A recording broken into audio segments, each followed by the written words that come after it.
Assalamu alaikum, brother Yahya. Wa alaikum assalam wa rahmatullah wa barakatuhu. It has been a minute, hasn't it? Indeed it has. Indeed it has. We are back from our summers here at the Educare.Podcast, and we thought to have a little catch up. Yeah, and this one is going to be a small, tight little refresher, I guess, to refresh ourselves over the summer and see what are the big takeaways. We do apologize for the technical difficulties from last episode. We hope we don't encounter any more. We did a little check, and inshallah, it's okay. So I reckon we got about 15 minutes, brother Yahya. Why don't we touch base and see? I don't even know. What have you been up to this summer? Yes, Bismillah ar-Rahman ar-Rahim. So this summer I was in the US, I was in Morocco, and I was in Mecca and Medina. Wow, So mashallah. it was a blessed journey, and along the way I did some deep dives into curriculum work. And I'll share a bit about that with you as well. But first, where did you go this summer? SubhanAllah, I'm more interested to hear where you went, but we were in we had our 7th annual Islamic Schooling Conference actually here in Brisbane, and one of our Mashallah. future guests, inshallah, will shed a bit more light on that. But we were in Brisbane for that one, and my PhD is a bit more into full swing, so I'm keen to talk about where my headspace is for that too, with the little time that we have. But tell me about Mashallah. Morocco, Medina, the States. It sounds so Yes, exciting. yes. Well, I have in front of me here one of my finds, one of my discoveries in the US is I visited the Historical Society in my county of Olmsted, and I was able to get curriculum documents from 1957. I was the Okay. first person to ever ask for them. Okay. And I got a course on art, on humanities. I got their vision and mission of the independent Yeah. school district, a teacher's guide for social studies.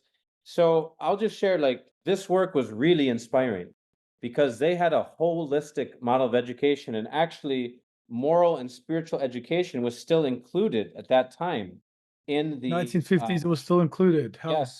yes. It was still part of their purpose of education.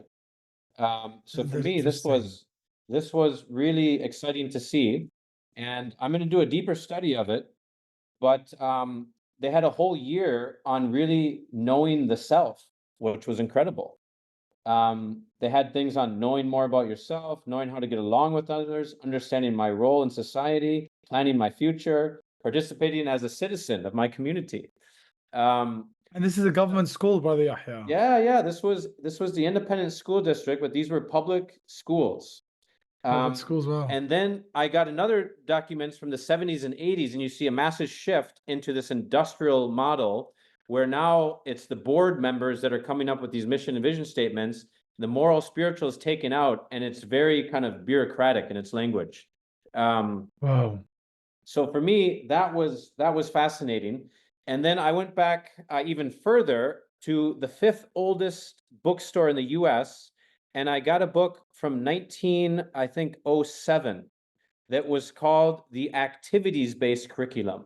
And it was basically project-based learning at that time. Oh, And they have one statement in there, I'll share this and then I'll hear from you. They had a statement that said, yeah. it had a picture of a school, but they had these lofts. So the students were actually up, up like in a treehouse kind of thing. And it said, Yeah. the school should be a laboratorium, not an auditorium. Right? And this was it. It was people in every generation were thinking like we are, right? They were trying to revive the education, to make it transformative, to make it meaningful, to make it something of benefit to society. So, Wow. we're not alone. And these people were all raising that flag in their time. That's what really inspired me in this, adventure back to my home city. That's beautiful. I think I need a moment to unpack all that because that's very deep, actually, if you really think about it. Um, yeah, to maybe build off what you're saying. So in the conference, Dr. Nadeem Memon gave us a bit of homework, and I was reading some of Alan Reid's work, and that is changing Australian education.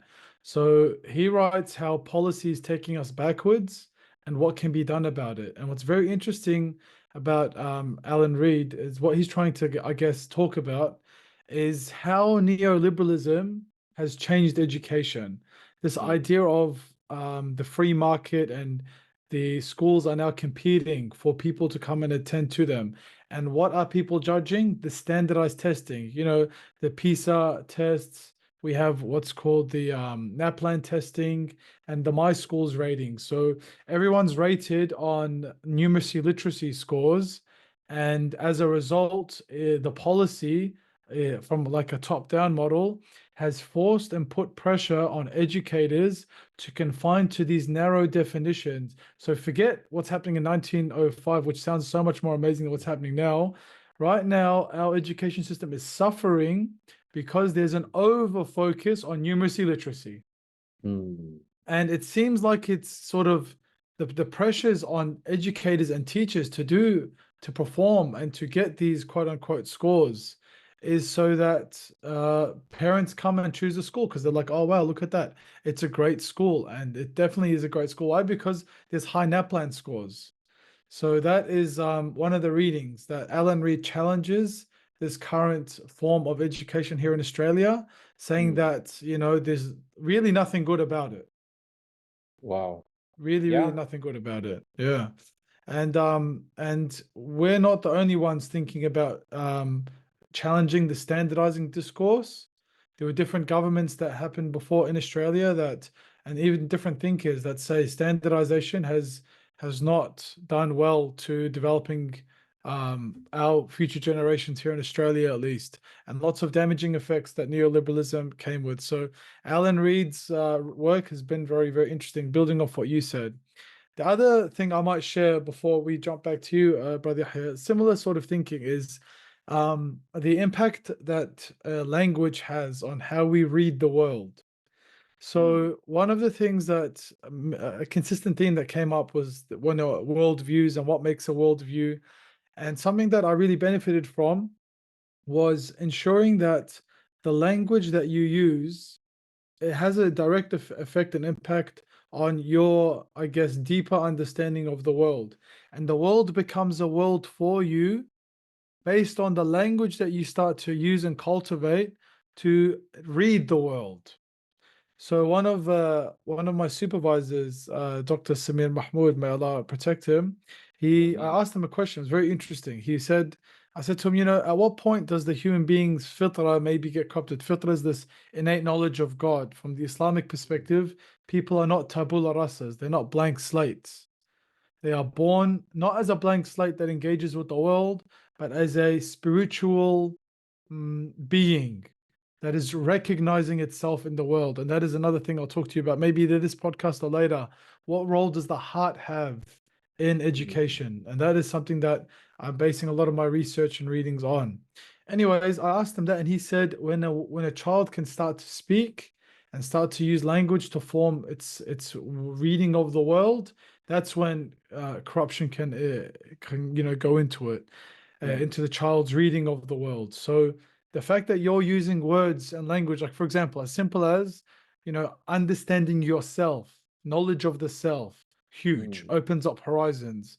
If that was in today's curriculum, let's say, and people had to think about, well, who am I? What does that mean? mm, And instead of reducing themselves to a machine, which is the reductive approach of standardizing people like everyone is the same. The teacher, I mean, even look at the language, yeah? If everyone's a machine, what is the teacher's role then? Just to mm, input data and then output A pluses. mm.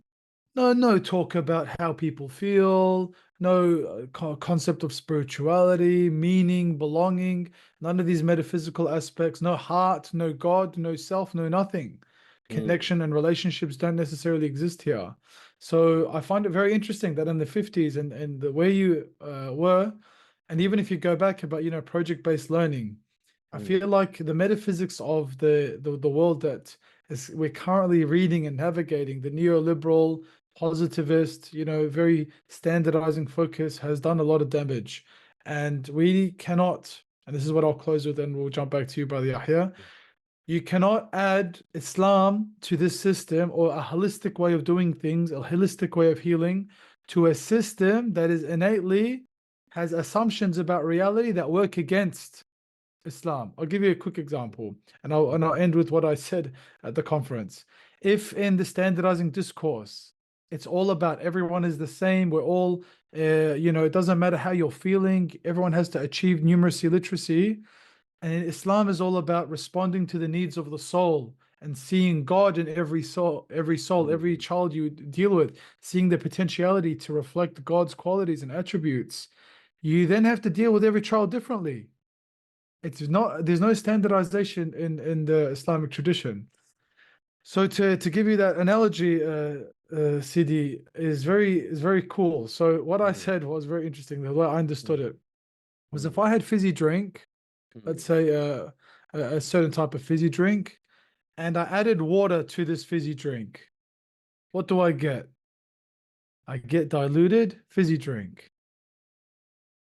But if I filter the fizzy drink, I will get water. mm. So let us learn how to filter so that we can extract what is pure in a world where we are all seeking the sacred. But let's go back to you, Brother Yahya. I feel Beautiful. like those are my Beautiful. big takeaways, really. Yeah. No, that's beautiful. Yeah, need a moment to sit on all of that as well. Uh, Oh, but before we jump to Morocco, let me take you to northern Wisconsin, where I had tell another me. very interesting experience. I was up there for about 3 days in a historic cabin built by my great great uncle Yeah. along Clare Lake, and I began a project there for someone in your neck of the woods, Peter Gold, from Gold Okay. Studio, who has a program called Heart of Design. And Yes, you these are mentioned my this before. yes, these are my attempts to infiltrate this system that you're talking about that we need to find a way into and to dissolve because it's Filter. not Yeah, yeah. yes, to use your continued metaphor. So this program is looking at a combination of spiritual principles with entrepreneurship and design thinking, right? Okay. So looking at how do we start designing things for remembrance, not for distraction, and have students go through a program where they imbibe these principles and look at then the skills of entrepreneurship combined with these ethical principles of Islam, which are universal. And actually, Dr. Samir That's was deep. involved in this program too. Yeah. So that's my That's passion deep. project for the next 6 months. And Yeah. I'll be working on various locations and kind of updating along the way. So excited to get that going. It's going to be initially for grades 6 to 12, and then possibly even a K through 12 program that would look at how do we instill this kind of heart of design mindset and heart It's set, very really. deep. Yeah, yeah. Wow. Alhamdulillah. So stay Technologies tuned. of remembrance. No, I'm Yes. excited, Brother Yahya. That's awesome. Yes, inshallah. I'm very excited about it too. So then from there, I jumped to Morocco, Tell Fez, me. some Yeah. time in Fez, where I visited the Qarawiyyin, the oldest university in the world. Fatima al-Fihrist, I think. Yeah. Fatima Ferdi, yeah, in the 9th century. So Yeah. took some inspiration there for our podcast. I imagine us filming an episode there in the masjid along the astrolabes that are still available and I think even used. Wow. So that was a great Fatima just be al-Fihrist. soaking in that richness of our history. And Hmm. imagining that at one time this is what our education programs were producing, right? Yeah. Beauty, innovation, uh, really creating spaces where people were transformed. So that was amazing. I visited Tangiers. I was able to visit a museum and a library there where there's a huge collection of resources in Arabic, English, French, and Spanish. Also resources on traditional education. And then in Rabat, the last thing I want to mention about that trip, in Rabat, I met someone that I hope we can bring on our podcast. His name is Dr. Salah Shafik. Dr. Salah Shafik. He's a senior research fellow at the UCL Institute for Innovation and Public Purpose. And so his connection into education is he was looking at the traditional Zawiya model in Morocco, which is still intact. And what's interesting about that, the Zawiya, it was attached to the bakery, which was attached to the hammam. And so you look at this integration here of sustainability, where the bakery from the ovens was heating the hammam in the school, right? And the money from both was sustaining the school and the needs. So it was a self-sufficient system. What a great opportunity if we could do a school like that, right? Have a baker and a hammam or whatever next to it. So he was doing that research, and then you were talking about our needing to really look at our worldview and the model that we're using. He looked at that over the summer and did a program, just a Bedouin style program in a tent and halakha-based pedagogy, really focused on what? Relationship, the murabbi, that way of transmitting knowledge, which again is not really recognized in this positive system of that kind of heart transmission that we know is so important to character and akhlaq and adab. So I learned a lot from him and in our brief meeting in Rabat, but he's someone I hope we can get on the podcast too, because a lot of ideas that are pertinent to what we're hoping to do with this Educare podcast. Sounds brilliant. I think lots of different things we need to unpack. Brother Yahya, I do have to ask your permission. I do have another meeting I have to attend to. So to the viewers, if we've whetted your appetite again, that's Educere, and we wanted to keep it quick and short, just a quick update. We'll touch base very soon, Brother Yahya. Inshallah, we'll try to aim maybe next week. No promises to the viewers. But Yes. It was a pleasure to see you again and to hear all about your trip. Definitely, I think next time we just have to continue this convo before we bring anyone on.